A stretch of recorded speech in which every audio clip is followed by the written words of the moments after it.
Our Shapeshifter this evening is Richard Schaffer. He's the head of sales at Cape Cobra Leathercraft. Now, so many of us, I'm critical of South Africa's inability to beneficiate, to take a raw material and to create something more valuable than the raw materials. Far too many of the raw materials we produce in South Africa are chucked into cargo trains and taken to a port and shipped out to places where people with a more industrial mindset and a lower cost base and greater levels of ingenuity that seem to be present in South Africa actually make something more valuable, and then they export it back to us, and we wonder why we sit with a current account deficit and a trade deficit. We export low-priced commodities, we import high-priced finished goods. Richard Schaffer, I'm so glad you're not doing that. No, we're not doing that. We're a 45-year-old family business that started in Cape Town in 1972 in servants' quarters. My dad and the partner did that. We specialize in the manufacturing of high-end exotic leather goods. I want to talk about that in a second, Richard. Okay, but take me back to Egypt. I mean, this feels a little bit like the Old Testament. There's the Schaffer family sitting in Egypt, and it's May 1962, and the family has to leave in a hurry. That's right. The uprising 1958, the Nasser uprising, obviously had all the foreigners having to leave the country. My father had been sent to Egypt from his mother company in Germany, in Metla, to set up an operation in Egypt. And in a very short period of time, it was rated as one of the best manufacturing companies in the region. Unfortunately, all the foreigners had to leave in 1962. My mother being of Franco-Italian descent with a Lebanese father, we decided, or at least my parents decided, to move on to Lebanon. And my dad started a company there. My mother obviously was much happier there than she was in Germany. They had been in Germany in between. And Germany was dark, dull and grey. And Lebanon went through its own trials and tribulations very soon after that, of course. But Egypt is the epicenter of a very, very healthy and strong, to this day, leather industry, isn't it? Yes, it still is very, very strong. I don't know to what extent they do a lot of export of the high end, but the leather industry in the whole region, really, if you look at Cyprus, if you look at Turkey, if you look at Egypt, there is still a very, very strong presence of leather manufacturing. Bring us then full circle to Cape Town and how the family got there in terms of actually creating the Cape Cobra Leathercraft business. Well, I'll try and keep it short. My father, being in Egypt, was compelled to have a 50% partner, a Lebanese partner, to start the business, Cordoba it was called. It went well for a few years, but unfortunately his partner had more interest in gambling than working. And subsequently my dad decided he had enough. And luckily we left about a year before the problem started in Lebanon. The war started then. We went off to Germany in 1966. Dad was working there and was then offered a job by a certain Mr. Turok of Pointer Leatherware. He had seen at an exhibition in Offenbach. That's where my dad was born. Was the epicenter of the leather industry. Saw his skills in design at a trade fair that my mother was womaning. Staffing, that's probably. And asked her who did the designs. And she said, well, my husband does. And he said, well, do you think he'd be interested in coming to South Africa? My mother's first question was, do you have sunshine? And he said, yes, we have plenty of that. Do you have beaches? Oh, lots of that. And subsequently, she invited him for dinner. And the deal was done. My dad came to South Africa beginning of 1968. The rest of the family, my twin sisters, brother and myself with mum, followed end of 68. And after 3 years, he decided, okay, he's not ready to work for anybody. Having worked in Egypt and in Lebanon on his own, he started Cape Cobra in 1972, and the rest is history. Okay, I mean, but here you are beneficiating locally sourced leather. I'm assuming there's a lot of there's crocodile skin in there. There's very obviously lots of ostrich skin in there. Take me through what it is that you're doing that is getting global attention. We try and source as much as materials as possible from South Africa. We specialize in exotics. In other words, the ostrich comes from Oudtshoorn. The crocodile leather is tanned up in the Brits region, all from South African farms, very strictly regulated by CITES. And we do the beneficiation and the production for two-tier, actually, for international brands. We've done a lot of work with Tiffany's. We've did some work for Chloe, amongst other brands. And then you are manufacturing using locally sourced raw materials in Cape Town. Yes, globally branded goods. That's right. Our brand, Cape Cobra Leathercraft, was very big in the 70s and 80s in South Africa, and towards the end of the 80s, we needed to focus on our core business, manufacturing, because business in South Africa slumped. And we manufactured mainly for international brands. But then 6 years ago, we decided it's time to reinvent ourselves and bring back our brand. And this is exactly what we do. We have sourced, we send our goods to China. We busy finalizing a deal in the Emirates to get our brand launched there. And we're discussing other venues around the globe. Are you still doing the private label manufacturing? You're still producing the handbags for Chloe and others? Yes, we do.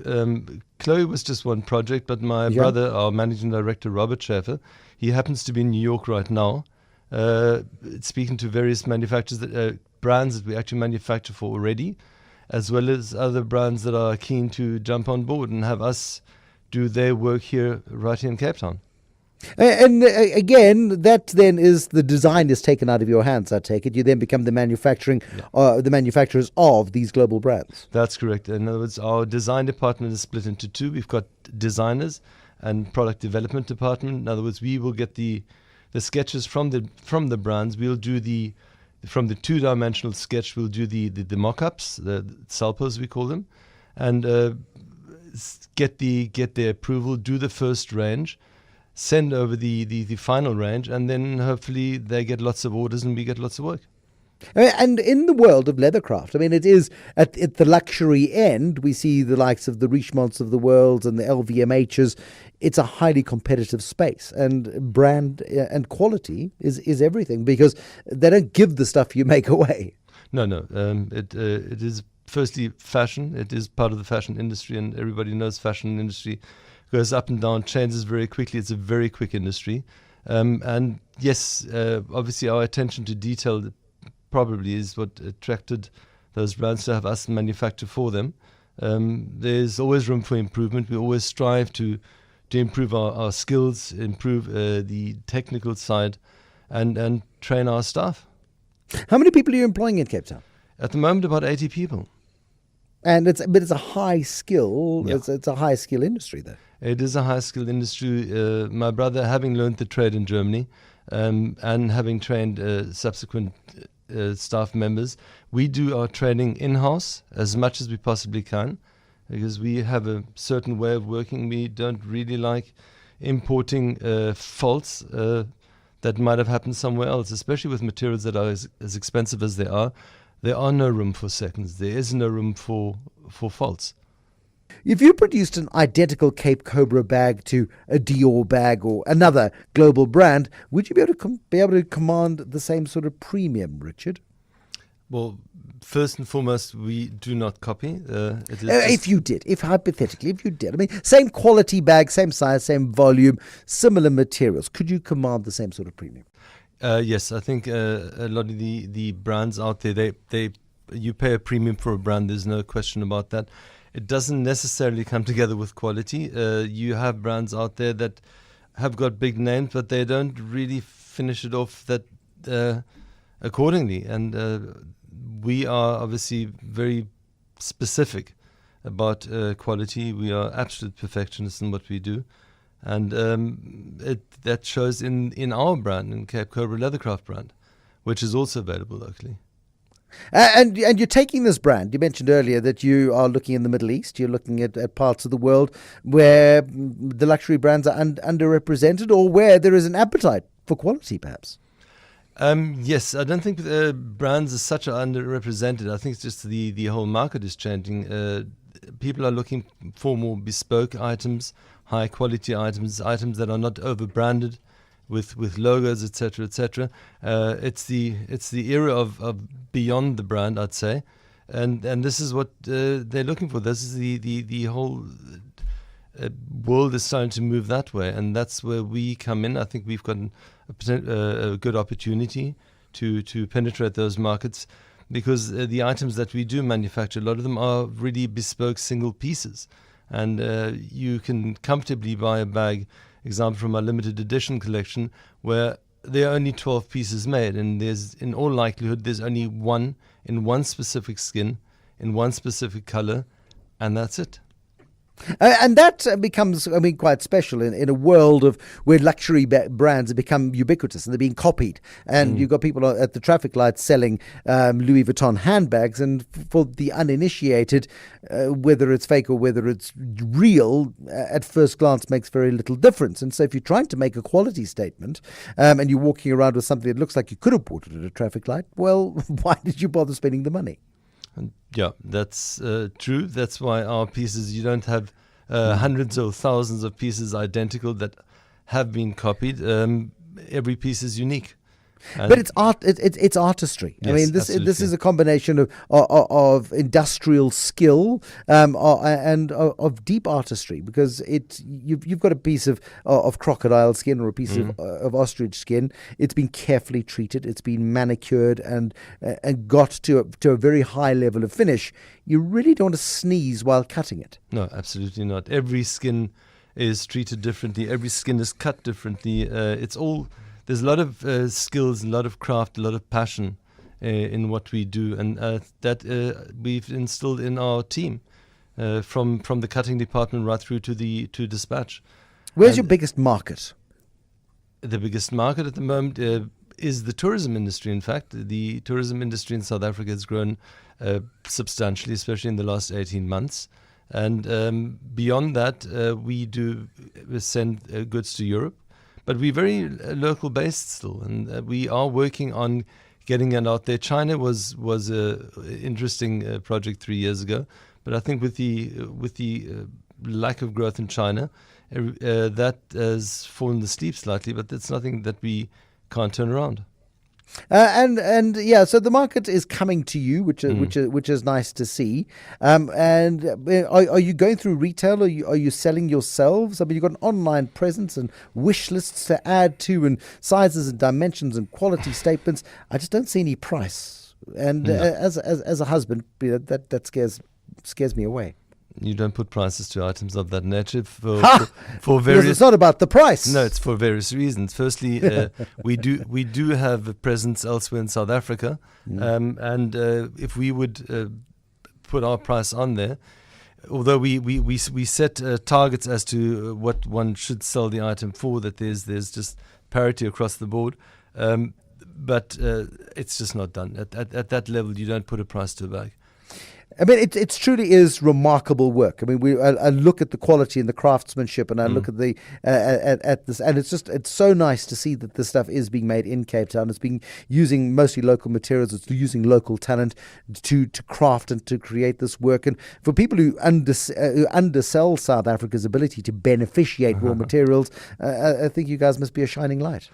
Well, this is really what we want to do. I think we've got the resources in South Africa, we've got the labor in South Africa, we've got the passion in South Africa, and yes, we want to nurture that and we want to grow that at various levels. If it is at tech levels where you have a postgrad degree in accessories design, or work with the DTI on projects of where we can train people up to do production here. I don't see why we can't do the production all over from around the globe and export, and not only us, but other brands as well, other manufacturers as well. I mean, so many people find the DTI deeply helpful and very collaborative when it comes particularly to helping to grow export markets. Is that your experience? Yes, the DTI has really made an effort to grow the employment levels in South Africa, so they're putting a lot of money into it. There's a project that we're working on. It's called ELSA. There's a website, elsa.org.za, which is the exotic leather of South Africa, that really works on the whole holistic treatment of the leather, the ethical treatment of the animals, the training of staff, the research that is done at the University of Pretoria, the money that is being put back into communities surrounding those farms in the form of education, etc. So the DTI really wants to grow the employment, and they're putting their money where their mouth is. It's a great story, Richard Schaffer. Thanks so much for coming in this evening, the head of sales at Cape Cobra Leathercraft.